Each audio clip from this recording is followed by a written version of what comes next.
নমস্কার বন্ধুরা, দিতির রান্নাঘর উইথ ব্লগ চ্যানেলে আপনাদের প্রত্যেককে স্বাগত। দেখুন, আজকে নিয়ে চলে এসেছি খুব সিম্পল, খুব ইজি কুদ্রির একটা রেসিপি। এটা কিন্তু শুধু যে গরম ভাতেই ভালো লাগে এমনটা নয়, রুটির সাথেও খুব ভালো যায়। তো আজকের এই কুদ্রির রেসিপিটা আমি কিভাবে বানিয়েছি চলুন দেখে নিই। তো দেখুন বন্ধুরা, কুদ্রির এই রেসিপিটা করার জন্য আমি প্রথমেই কড়াইতে দিয়ে দিয়েছি একটু সাদা তেল।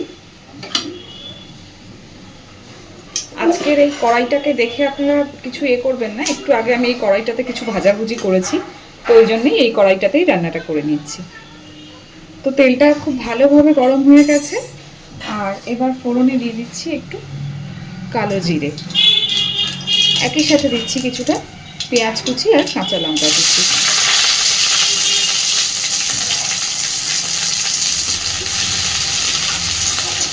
পেঁয়াজ কাঁচা লঙ্কাটাকে হালকা একটু নাড়াচাড়া করে নিয়ে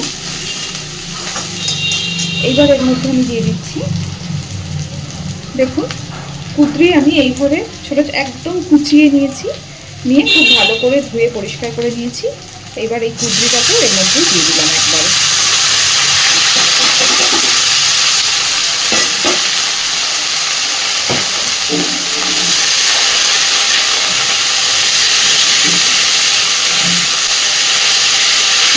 খুব ভালোভাবে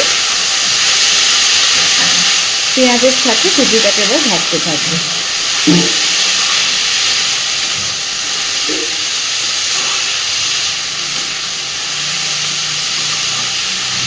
আমরা অনেকেই কুদ্রি খেতে বেশ পছন্দ করি, অনেকে আবার কুদ্রিটা খায় না সেইভাবে, কিন্তু এইভাবে কুদ্রি বানিয়ে দেখবেন, এটা গরম ভাতের সাথেও বেশ ভালো লাগে, আবার রুটির সাথেও বেশ ভালো লাগে। তো এবার আমি এর মধ্যে দিয়ে দিচ্ছি পরিমাণ মতো লবণ,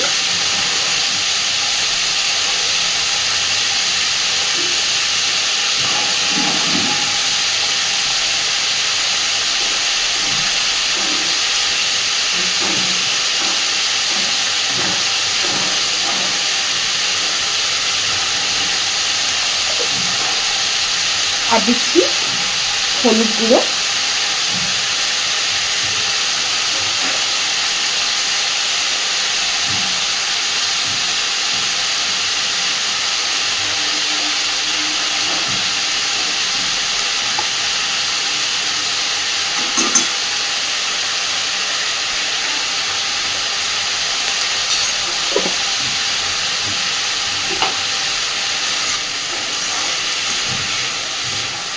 লবণ আর হলুদটাকে দিয়ে বেশ সুন্দর করে কুদ্রিটাকে এবার ভাজতে থাকবে।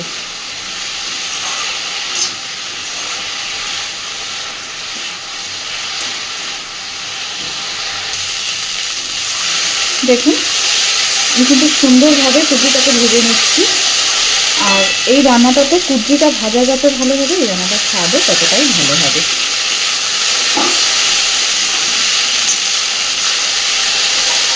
একদম লাল লাল করে ভেজে নেব।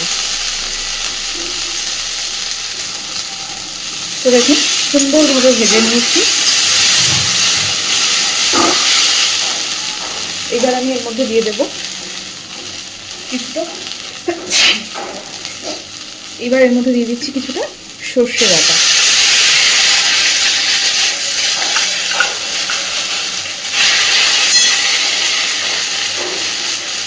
মশলার বাটি ধুয়ে অল্প একটু জলও দিয়ে দিলাম।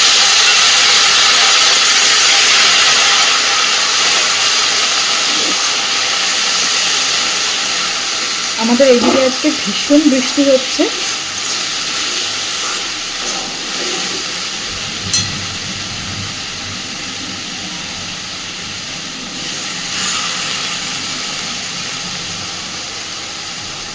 অলরেডি কুদ্রি সিদ্ধ হয়ে গেছে ভাজতে ভাজতে, তাই খুব বেশি জল দেওয়ার প্রয়োজন নেই।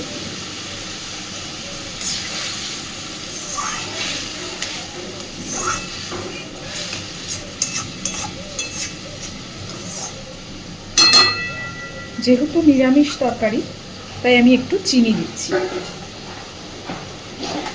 নিরামিষ বলতে মানে মাছ টাছ কিছু নেই, অল্প একটু চিনি দিচ্ছি। আপনারা চাইলে চিনিটা স্কিপ করতেও পারেন।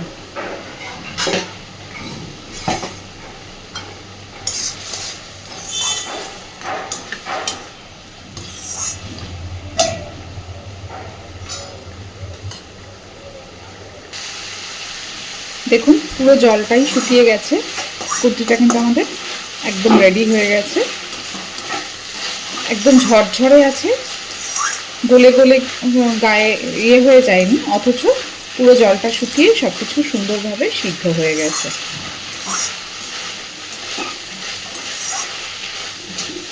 তো এইবারে গ্যাসের ফ্লেমটাকে আমি অফ করে দিচ্ছি। এইভাবে কুর্তি একবার বাড়িতে অবশ্যই বানিয়ে খেয়ে দেখবেন, খেতে কিন্তু সত্যি খুব ভালো লাগে, রুটির সাথেও বেশ ভালো লাগে এটা খেতে। তো আজকের আমার এই রান্নাটা আপনাদের কেমন লেগেছে আমাকে অবশ্যই জানাবেন, আর প্লিজ আমার চ্যানেলটাকে লাইক, শেয়ার এবং সাবস্ক্রাইব করে আমার পাশে থাকবেন। ধন্যবাদ।